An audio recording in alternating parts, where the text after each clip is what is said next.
there, commercial construction coffee talk fans. Thanks for chiming in. My name's David Corson. I'm your host. I'm also the publisher of Commercial Construction and Renovation magazine. For those of you who haven't seen it, this is my recent issue. Our new one's coming up, a Floor and Decor, in about a week to 10 days. So you'll see that soon. But this is our last issue. If you haven't seen it, tcr-mag.com. Check it out. Anyway, hope everybody had a great weekend.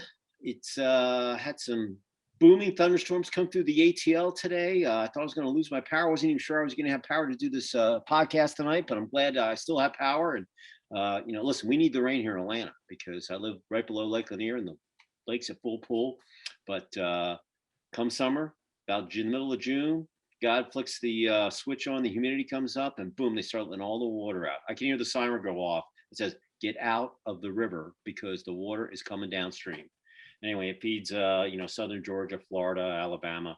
We're having a few water wars on the other side with the Lake Altoona over by the Tennessee border and so forth. And everybody wants water. So we like when it rains because we want the lake at full pool as much as possible because we know during the summer, it's all going to go downstream. And Atlanta was built on clay, so it doesn't retain any of the water. And it's amazing that the city is still, it's like Las Vegas in the middle of the desert. They've got Lake Mead out there feeding it.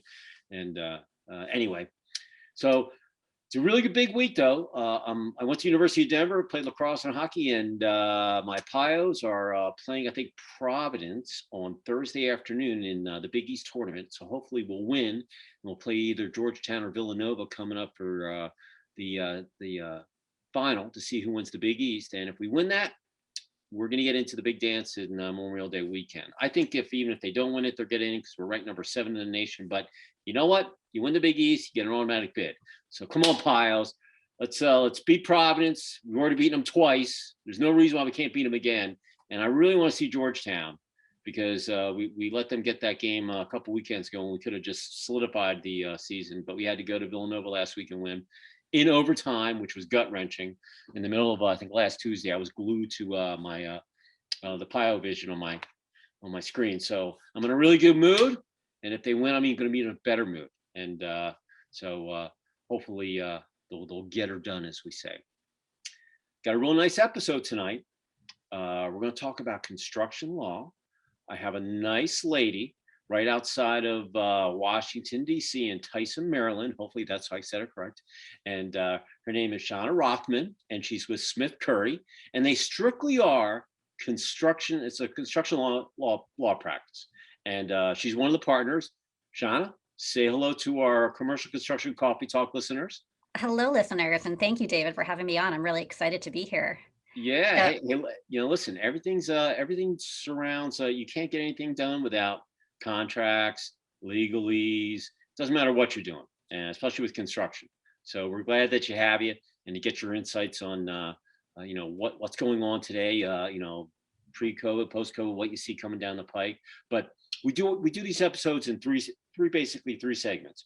We want to know, first segment, you got to tell your saga, where you grew up, if you have any brothers, sisters, where you went to school, why you wanted to become an attorney. Everyone always asks that. Yeah, why do you want to become, my parents said, you should have been an attorney, and anyway, we want to know all that and how you ended up at Smith Currie.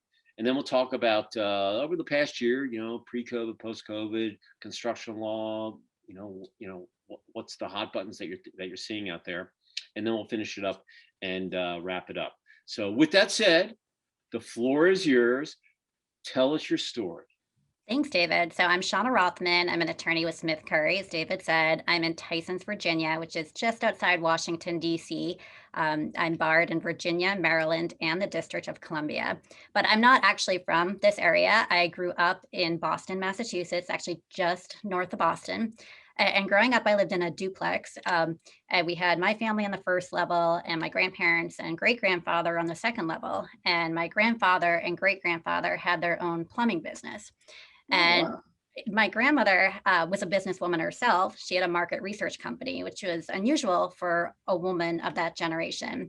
And then we were really close with my other grandfather, who was a house painter. and just growing up with them so close to me. And they're all part of that greatest generation. I mean, they've got the work ethic, they've got the drive, they're always tinkering to make things perfect for their clients. That really instilled in me and who I became. And listen, I can't do anything with my hands except type, Oh, come on. but They didn't put a plunger in your hand or say, hey, come here, let me show you what's stuck in here, or oh, the I'm used. flange or any of that stuff. I'm useless for that. Now if you have a problem and you get your toilet clogged and you have to sue somebody because of that, then you come see me. But actually trying to fix something, no, go to my dad or before he passed, my grandfather and great grandfather. Those are the people you wanted to go to. But their work ethic and that drive, and then their passion for construction and their passion for their trade. I mean, that seeing that and living that day in and day out really made me who I am. Now, also living in our duplex with an uncle who was a district attorney, and I just adored him. And so from a very young age, I knew I wanted to become a lawyer. So I went to undergrad at Boston University, and then I've always been passionate and interested in politics. So I moved down here for law school and went to American University in Washington, D.C. Hmm. After taking the Virginia bar, after graduating, I interviewed with a construction firm here in Tysons, and they liked my story. They liked the passion I had for my clients, and I started with them. After a couple years, there were two other women construction attorneys at that firm, and they branched out to found their own women-owned construction law firm. Oh, And good I for them. joined them. Yeah, it was really cool. I joined them shortly thereafter. That we had four women and one man for about 10 years. And then around 2018, Smith Currie approached us and started talking to us and seeing if we were interested in joining them. And I knew Smith Currie as legends in the construction law industry. And for those listening who don't know who they are, they're one of the oldest, if not the oldest, construction law firm in the country. We just celebrated our 55th anniversary last year. We have Awesome. offices in 8 states. Our home office is in Atlanta, really close to you, David. Hmm. I'm in Tysons, Virginia, which the Northern Virginia area calls the next big American city because everywhere I look, there's a tower crane and skyscrapers going up. We're about 14 miles, I think, from DC. We also have a DC office that practices a lot of government contracts, although the firm itself is exclusively a construction law firm. We've got a couple offices in the Carolinas, an office in Fort Lauderdale, and an office in San Francisco. So they approached us in 2018. We started talking to them and just felt like we had a very similar vision on how to practice law. We have a passion for commercial construction. We want to do the very best for our clients. We have that work ethic. And as I said, we love construction. So it was a no-brainer to us. We merged with Smith Currie effective January 1st, 2019. It became their Tysons, Virginia office. And we're thrilled to be a part of the team and haven't looked back. So myself, I've been practicing construction law exclusively for 16 years, always in the Mid-Atlantic region, Virginia, Maryland, and DC. However, I've had cases across the country. Like I said, we've got 8 offices across the country. Um, our attorneys are barred in multiple states. So even if we don't have a physical location in one state, we probably have an attorney who's barred in that state, or we can get admitted for that state because we've got clients across the country. Some of my partners in Atlanta even have international clients. And if there's some reason that we can't get barred or be admitted into that state to help our clients, we know a lot of construction attorneys across the country. So we like to solve problems and help our clients out. And we do that day in and do construction day in and day out. It's what I eat, live, and breathe, similar to you and your listeners. Mine's a little different on the construction law side. We have something in common. Actually, we had a house in Chestnut Hill, right up off about 128 in Boston, Yeah. and had a lot of my buds went to BU, and they were stationed in Miles Standish. I think that was their dorm. I don't know if you. Yep, that's the dorm in Kenmore Square. Yeah, yeah, there you go. So I have fond memories. They're still up there in Beantown, and I'm very. I have very fond memories of going up and well, I think I what I remember, But anyway, B was a good place to go hang out and have some fun. So It's a they good hockey really, school for yeah, for big hockey school. They got a good lacrosse team coming up. So we like the Terriers, and have a bunch of actually one of my biggest clients was he's a big BU alum, and so we have that in common, as well as before we went on, I was flying out to Vegas years ago, and one of your attorneys for Smith Currie sat next to me, and he was going out for a deposition on one of, I think it was like right when the Bellagio was getting, there was a big construction project. Something happened, and he was going out, and we started talking, and then we had Smith Currie. I think he was on our board. We wrote a couple articles. So when your PR firm reached out to us, I was like, I knew they were like on this whole thing about. I was like, I know who they are. You don't have to go through this. Well, I told, is this person still there? I doubt it, but is he? No, that's okay. I understand, but I definitely knew who you were. So if we're going to talk construction law, I was like, okay, this is a high quality firm, top notch, first class, that can actually advise some of our listeners that are in construction, development, whatever phase they might be in, that as we come out of COVID, and just things to look for would be strategic in my mind. So we're glad that we have you. Well, So, thank you. um, so looking back about a little over a year ago, things were cranking. There were, just not north of Virginia, there were cranes everywhere. I mean, the economy was humming, unemployment low. You couldn't find labor to do anything. Um, March comes, the bug hits the shore, everything shuts down. And I remember having all these conversations with architects, end user building owners, engineers, vendors, all talking about liability with the bug. How we, what happens if someone gets sick? They go home, they infect someone, that person gets very ill, or who gets sued? How do you protect yourself? Even myself, for my event, we were talking about force majeure. Normally I did my big event in person in January of 2020, and I normally would sign the contract for the following year, like in March. And the hotel down in Fort Lauderdale was like, "Hey, you have to sign this stuff."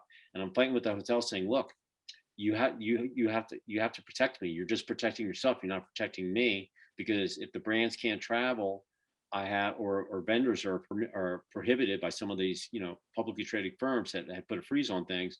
I can't have an event." And uh, someone would say, "Well, we're just following the CDC guidelines." And I would ask them, I said, "Did you even go to the CDC and read what green, red, yellow, and the different things mean?" Because I did. I actually had my attorney do it. I reached out to him, and he helped me craft my own language to put into tell the hotels. And the hotels that wouldn't work with me, I said, "See ya. I'm not doing it. I'm not signing it." And so we've gone virtual. But since then, I've had my hotel down in Fort Lauderdale call me for 2022. I said, "Look, just call me in June. If someone wants my space, call me and give me 24 hours. I'll let you know if you want it. But if not, maybe I'll do it. I might stay virtual. I'm not sure yet." But the force majeure had to be in there, and it had to be just the way that I needed it, because it wasn't, they were looking out for themselves, not for me. But I'm the one taking all the risk, basically, because they don't buy the food 6 months out. They buy it a week out. I have to buy plane tickets and all this other stuff. So, but listening to going through it myself, and then listening to all my clients talking about protection on the site and liability and all the things, it was amazing of just all the different things that you had to think about. And so that's really what, if there's something burning desire that you want to talk about, but talk about how, your own clients, dealt with the bug and then coming out of it. Absolutely. So everybody looked at their force majeure clauses. You mentioned it. Those are the clauses that they're usually titled force majeure. They're the acts of God clauses. If something comes down, an act of war, an act of God, for whatever reason within this clause that are usually enumerated, and it specifically says what's in there, then the contracting party can get relief. And so everybody was scrambling to pull out their contracts off the shelf and look at those clauses, and do we have coverage for it? We're in a very different COVID world now in May 2021 than we were a year ago. And now we're seeing courts saying, "No, we're really not going to give you delays for this. We're really not going to give you relief for COVID." At this point, that there might be delays. There might be additional costs due to lumber or steel prices coming down from COVID. So I'm seeing my clients now build into their contracts certain clauses to protect them for anything that might come up. We're no longer relying exclusively on the force majeure clause. The other question that I'm getting asked so many times right now are, can I as a contractor require my employees to get vaccinated? I don't know if you've asked that question to others, but I've had people ask that at least a handful of times lately. And I have a couple colleagues that wrote an article about it. So if anybody's an employer listening and has this question, reach out to me and I'll get this to you, because the general answer right now is yes. You can require, if your employee, if it affects their life, it affects their work, that you can require them to get vaccinated. Now, there are a couple exemptions. If they have a disability, a known disability, then under the American with Disabilities Act, there's an exemption there. There are a couple of religious exemptions under the Civil Rights Act. But generally, everybody's kind of looking at each other. The contractors are all looking at each other saying, are you going to require it? Am I going to require it? Or what are we going to do? But the general consensus seems to be yes, that employers can mandate vaccination. It really, the whole bug thing, and I call it a bug. It's a darn bug. The whole bug thing is just it really depends on what state you live in and what the regulations are in that particular state. And if you're a private business, it's kind of like a baker. If he doesn't want to bake the cake for you, he doesn't have to. If he wants you to wear a mask to come in, or he wants you to be vaccinated to enter his store, it's a private company. Those are his rules. In my opinion, I guess that's the way it goes. Am I right on that? Oh, You well, know? I think, yeah, it does. It definitely varies by state. If you lived, I'm not going to mention any states, but if you were in one of the lockdown states and you were doing a federal project, let's say a highway project, you were outside, you had plenty of room to go in, it wasn't a big deal. But if you were doing an in-store line in a shopping mall and you were doing a bathroom or electrical install where the people were very, very close, you probably couldn't get that project done because of the regulations that they put in place for safety protocol. So it really did, and then being marked as an essential business, you could be open and conduct daily activities. And so it really depended on where you were in the country. And there's a lot of constitutionality and that kind of stuff. And I'm not, but believe me, I am not a constitutional expert. But like I said before, all of my clients, whether they were on one side of the fence or the other, they were all thinking about liability. How am I going to get my projects done? How am I going to protect my people? And how am I not going to get sued? And where I shouldn't be liable. But and so everybody had to kind of learn how to deal with this new kind of extra thing that's on their budget line. That's what it was. It was safety. So as people came out of it, now that things have kind of eased up and the country's kind of partially getting back to normal, even though it's still there, where do you see a lot of your clients? Have they become more aggressive? Or are they less aggressive? In terms of fighting the bug, or are they just kind of taking one day at a time? I think they're following whatever the states are requiring. So also in Virginia, as we talked about state by state, we were the first in the country to have a local, or not a local, but a state, essentially an OSHA law, which requires certain protections, and the governor hasn't remanded that yet. But my clients across the country, I think they're still being cautious. They're still be taking the protective measures. The guys who are outside, less so, or guys or gals outside, less so. But definitely with inside construction, people are still taking those added protections. I think we're going to see that for a long time. With general contracts with construction, other than the force majeure, has COVID affected any of the language in there, from a legalese point of view? We're just looking at, I mean, I look at the delay clauses when people come to me and say, this is causing a delay, that's causing a delay because of COVID. And so I have seen some changes to those delay clauses. Maybe there's a little bit more of a notice requirement, but other than the force majeure, I mean, some supplemental conditions might have some additional terms in it. But in terms of going back to the basic of what's in a contract, I mean, we're generally seeing the same terms that we saw pre-COVID.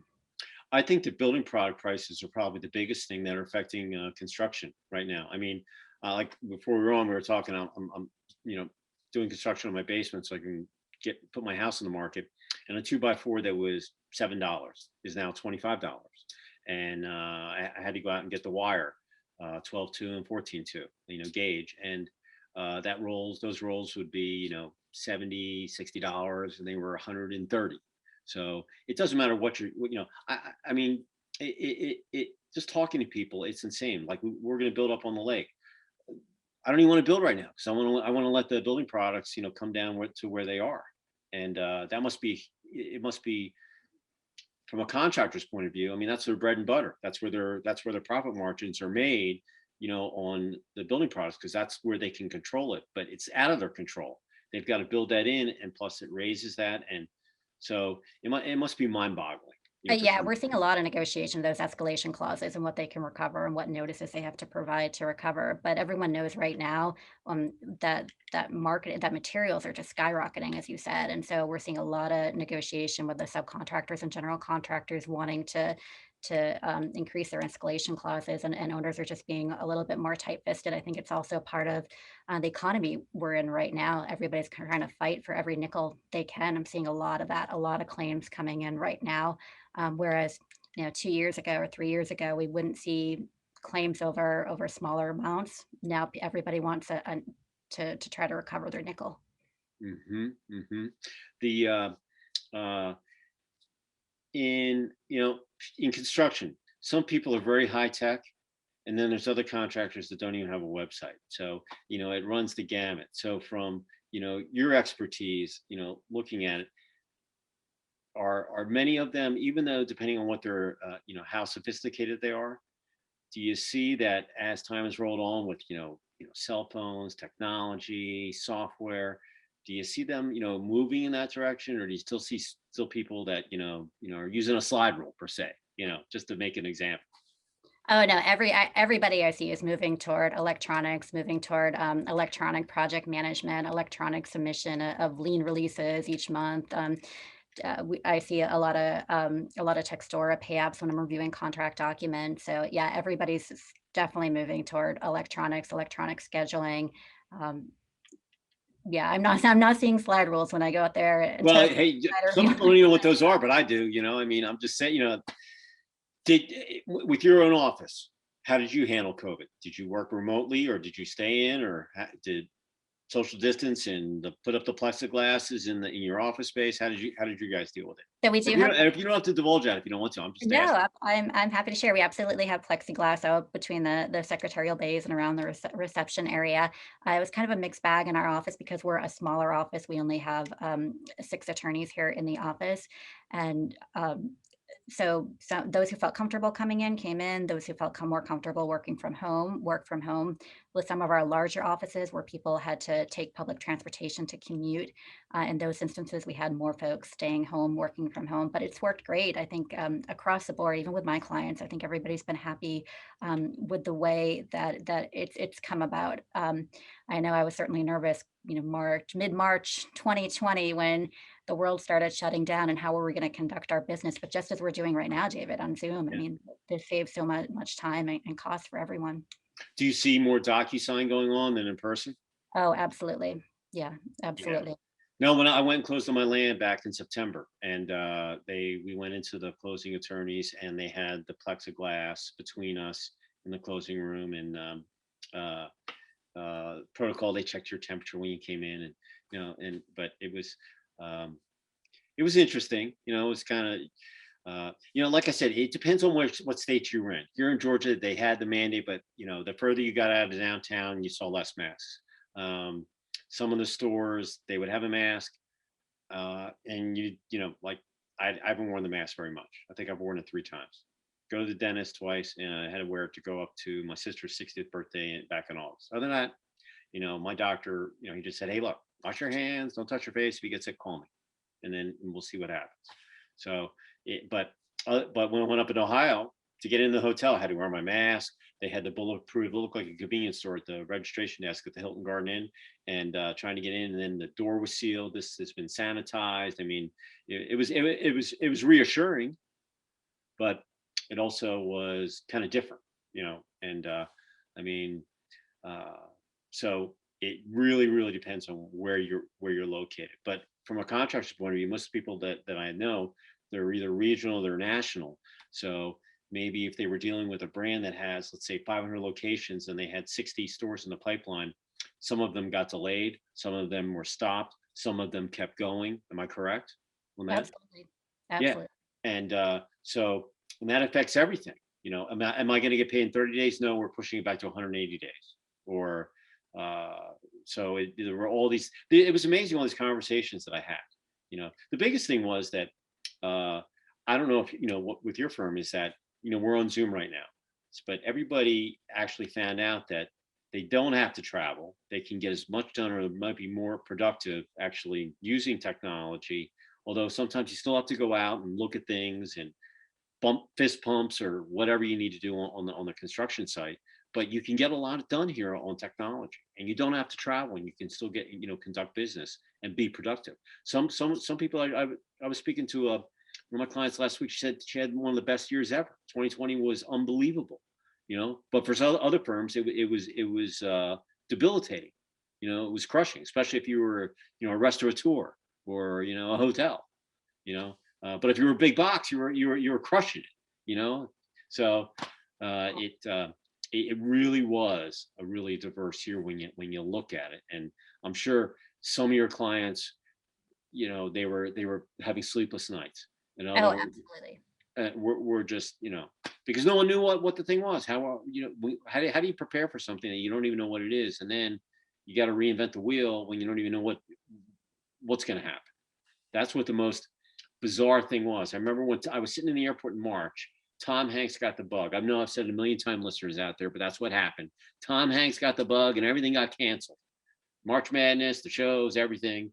And everybody thought it was going to be back, 6 weeks, a month, and then here we are a year later, and the people are getting vaccinated, and we're getting back to being open, but there's still that it's still there, and people have learned how to adapt to it, but there's still that hindrance, or that little weight that's on your shoulder that you still know it's there.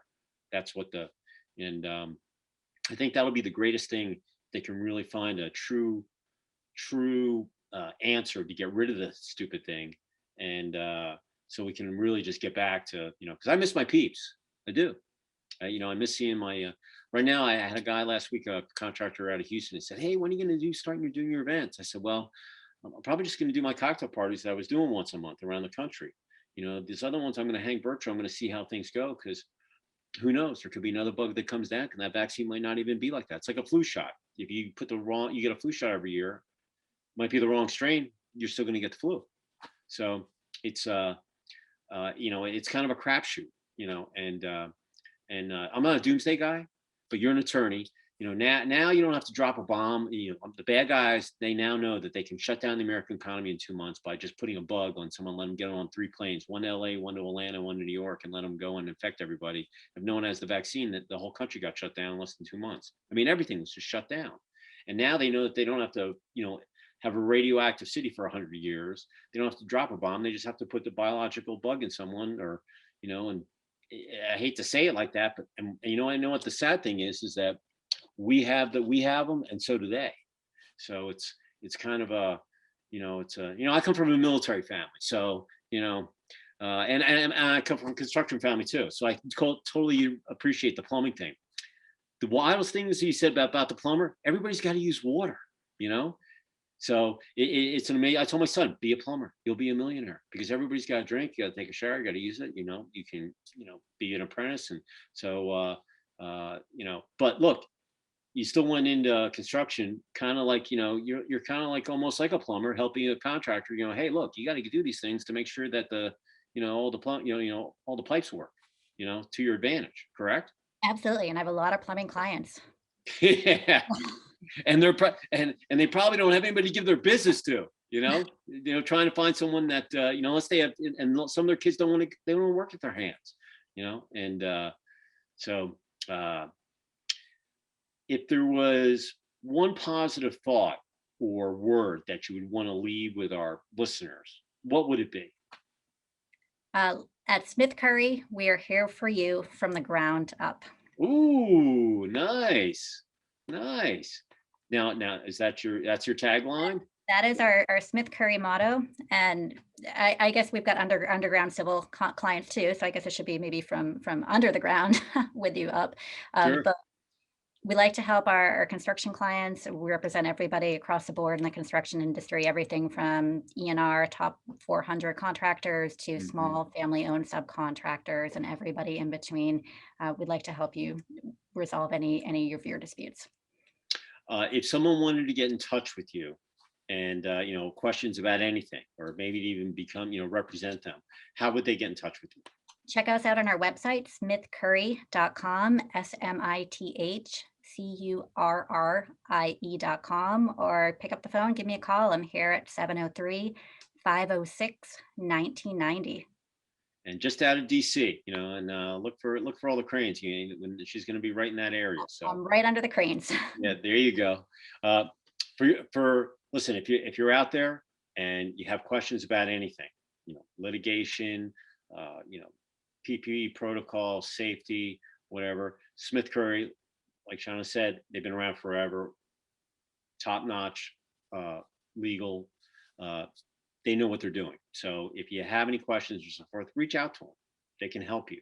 And it's always good to have an attorney on your side. You never know when, I always tell my attorney, if I never talk to you, it's the greatest thing ever. But when I have to, you're totally worth the money. Because I've had my same attorney since I started in 2020. I went through 3 before I found the attorney that's been with me, because he had the same vision that I did. The other 2 didn't. And but he's been with me since. Sometimes I don't talk to I don't talk to him for a couple of years. I sent him a note. It was his 25th anniversary with his firm, and I went on LinkedIn. I said, "Hey, Putnam, I remember way back when you need to update your picture, because you got hair." And he laughed. He goes, "Oh, David, blah blah blah." I say, "Hey, Putnam, I went through 2 other attorneys before I've chosen you. He's been with me since." So it it's just really good to have someone that that's on the same page with you, that has the same vision. And that goes with your vendors or anything, but having a good attorney on your side, even if you never use them, oh my God, it's a really good thing to have in the back of your pocket. Don't you agree? Absolutely. And we're at Smith Currie, we understand your business. If I haven't worked on a project like you've got, and then I'm certain that one of my colleagues has that experience. All right. Um, if someone's for us, if you want to get in touch with me, you can email me at like David C at ccr-mag.com. If you're not a subscriber, up on my toolbar on my homepage at ccr-mag.com, you can hit the subscribe button. We'd love to have you. As far as getting projects or posted up on the web or an article in the magazine, look, it's like playing the lottery. If you don't buy a ticket, you can't win. So if you don't send me something, we can look at it. And we look at everything. I find a place for it. If it's not in the magazine, it's in the social media, it's up on one of our, Twitter, Facebook, LinkedIn, Instagram. We find a place for it. I look at everything. So send us something, and we'll see if we can get you some, free PR is good PR. So send it to me. We look at all that stuff. So Shauna, have a great rest of the week. Hopefully all the cranes, they get busy, and they keep on cranking up there and all across the country. So Smith Currie stays busy. And we really appreciate your legal advice, in the construction industry. And like I said out there, guys, if you're looking for someone, or you've been with the attorney a long time, you want to make a change, here you go. This would be a really good step in the right direction. If you're concerned about anything, it's always nice to get even a second opinion. Just like when we proof things, I have 2 or 3 sets of proofs, and once in a while we still miss stuff. So but it's always nice to have another set or another opinion. So reach out to them, see what they can help you, and they'll help you and put you in the right direction. So with that said, everybody have a great rest of the week. Shauna, say goodnight to our listeners on Commercial Construction Coffee Talk. Good night, and thanks for listening. Yeah, and we're going to post this later in the week. It'll be on our email blast that goes out. It'll be up on our website. You can find it also on our podcast. We're listed on Google, Spotify, and Apple under Commercial Construction Coffee Talk. And they're also on our website 24/7. And we also stream the video as well as the podcast, so you can decide which way you want to look at it. So with that said, everybody have a great rest of the week. Thursday, go Pios against Providence. I think it's at 3:30 afternoon, so that's where I'll be looking at the web, screaming at my screen. And my wife says, they can't hear you, and I'm like, I know, but I have to be able to they feel me, they know I'm there watching. So everybody, Have a great rest of the evening. Have a great rest of the week, and stay positive. Keep the faith. And remember, wash your hands. Don't touch your face. Keep your surroundings, and you're going to make it. Shana, you're the best. Thanks for chiming in. And for everybody out there, Commercial Construction Coffee Talk, we will catch you next time on an episode. And I'm signing off from Atlanta, Georgia. Say good night. Good night. And we will see you next time. All right. See ya. Bye.